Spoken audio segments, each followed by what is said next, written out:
আসসালামু আলাইকুম। এরিকাজ কিচেনে সবাইকে স্বাগত জানাচ্ছি। ঈদ মোবারক। আপনারা সবাই কেমন আছেন? আজকে আমি আপনাদের সাথে শেয়ার করব খুব সহজ একটি রেসিপি। খুব সহজভাবে ঝটপট গরুর মাংস কিভাবে রান্না করা যায় সেই রেসিপিটি শেয়ার করব। গরুর মাংস রান্না করতে সবাই পারেন, তারপরে আমি যেভাবে খুব অল্প সময়ে ঝটপট রান্না করে থাকি সেই রেসিপিটি শেয়ার করব। আশা করি রেসিপিটি আপনাদের সবার কাছে ভালো লাগবে। রেসিপিটি শুরু থেকে শেষ পর্যন্ত দেখার অনুরোধ রইল। রেসিপিটি ভালো লাগলে চ্যানেলটিকে সাবস্ক্রাইব করবেন, ভিডিওটিতে একটি লাইক দিবেন, সম্ভব হলে ভিডিওটি সবার মাঝে শেয়ার করবেন। তাহলে চলুন তৈরি করে ফেলি।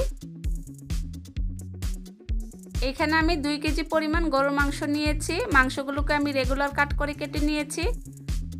হাড় আর চর্বি সহ মাংসটা নিয়েছি আর দিয়ে দিয়েছি 1.5 কাপ পরিমাণ পেঁয়াজ কুচি, 1 চা চামচ পরিমাণ কালো গোলমরিচ, 1 চা চামচ পরিমাণ লবঙ্গ দিয়েছি, 8টি এলাচ দিয়েছি, 6 টুকরা দারচিনি দিয়েছি, 2 চা চামচ পরিমাণ ধনিয়ার গুঁড়া দিয়ে দিব আর দিয়ে দিব 2টি তেজপাতা। আমি এখানে বড় সাইজের 2টি তেজপাতা নিয়েছি, মাঝখান দিয়ে ছিঁড়ে দিয়ে দিব।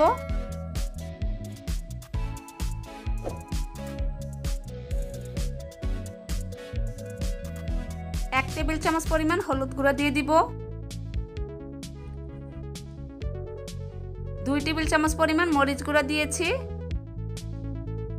স্বাদ অনুযায়ী লবণ দিয়েছি,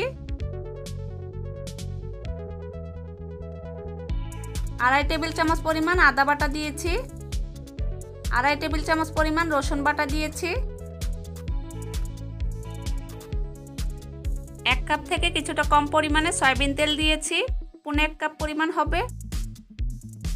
এখন আমি সবগুলো খুব ভালোভাবে মাখিয়ে নিব। আর দিয়েছি 2 চা চামচ জিরা বাটা,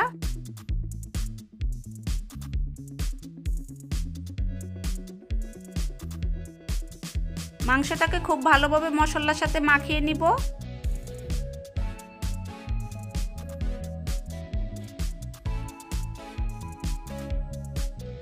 এইভাবে খুব অল্প সময় ঝটপট গরুর মাংস রান্না করলে খেতেও ভালো লাগে আর খুব অল্প সময় রান্না করা যায়।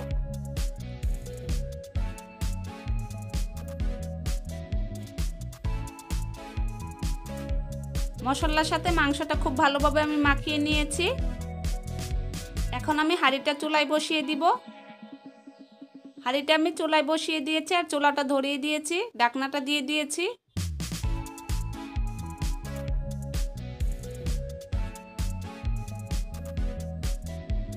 ফিরে আসছি 10 মিনিট পর। দেখুন মাংস থেকে অনেক পানি উঠেছে। এখন আমি মাংসটাকে আবারও একটু নেড়ে দিব। মাংসের এই পানিটা দিয়ে মাংসটাকে আমি খুব ভালোভাবে কষিয়ে নিব।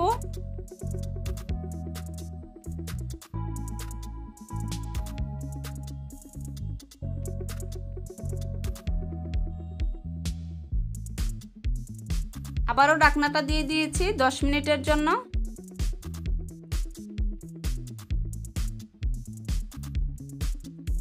ফিরে আসছি 10 মিনিট পর। এরই মাঝে মাংসের পানিটা অনেকটা শুকিয়ে গিয়েছে।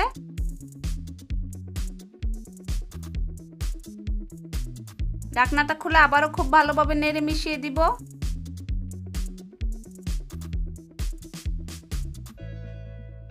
মাংসটা কষাতে এখানে আমি কোনো পানি ব্যবহার করব না। মাংস থেকে যে পানিটা উঠেছে সেই পানিটা দিয়ে আমি মাংসটাকে খুব ভালোভাবে কষিয়ে নিব। দেখুন এখনো মাংসে অনেক পানি রয়ে গিয়েছে। গরুর মাংসটাকে এমনভাবে কষিয়ে নিব যে মাংসটা কষানোর মধ্যেই প্রায় সিদ্ধ হয়ে যাবে। আবারও ঢাকনাটা দিয়ে দিব।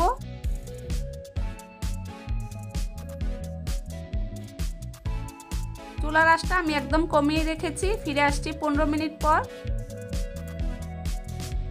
মাংসটাকে কিছুক্ষণ পর পর নেড়ে দিতে হবে, না হলে নিচ দিয়ে লেগে যেতে পারে। দেখুন এখন আর মাংসের মধ্যে কোনো পানি নেই।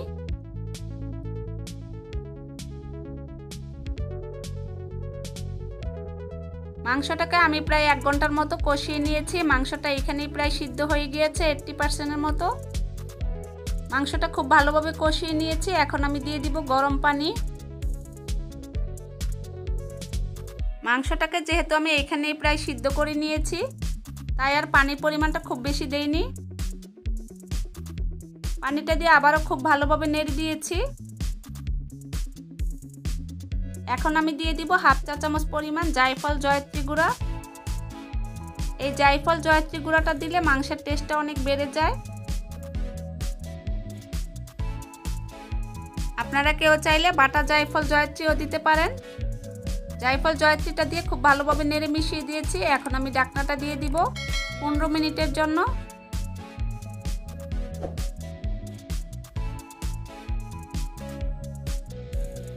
ফিরে আসছি 15 মিনিট পর। দেখুন মাংসের কালারটা কতটা সুন্দর হয়েছে।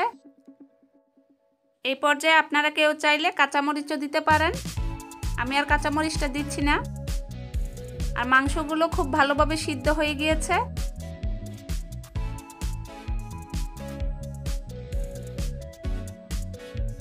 এখন আমি দিয়ে দিব হাফ চা চামচ পরিমাণ গরম মশলার গুঁড়া।